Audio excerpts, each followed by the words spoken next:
ഡൽഹിയിൽ കോൺഗ്രസ് മുൻകൈ എടുത്തിരുന്നെങ്കിൽ ഇന്ത്യ സഖ്യം ഉണ്ടാക്കാമായിരുന്നുവെന്നാണ് LDF കൺവീനർ TP രാമകൃഷ്ണൻ പറയുന്നത്. ഡൽഹിയിൽ എന്തെങ്കിലും ചെയ്യാൻ സാധിക്കുന്നത് കോൺഗ്രസിനായിരുന്നു. BJP അധികാരത്തിൽ വരാൻ കോൺഗ്രസിന്റെ ഈ നിലപാട് വഴിയൊരുക്കിയെന്നാണ് അദ്ദേഹത്തിന്റെ കുറ്റപ്പെടുത്തൽ. മതരാഷ്ട്രവാദം അങ്ങേയറ്റം വർഗീയതയുടെ ഭാഗമാണ്. അത് ഇന്ത്യയിൽ പ്രകടമാണ്. ഇത് നല്ല നിലയിൽ അവിടെ ഉപയോഗിക്കുന്നുണ്ട്.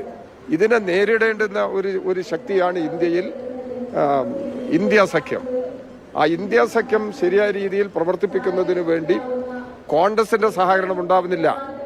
ഡൽഹിയിൽ കോൺഗ്രസ് മുൻകൈയെടുത്തിരുന്നു എങ്കിൽ ഇന്ത്യ സഖ്യം ഫലത്തിൽ അവിടെ രൂപപ്പെടുത്താൻ കഴിയുമായിരുന്നു.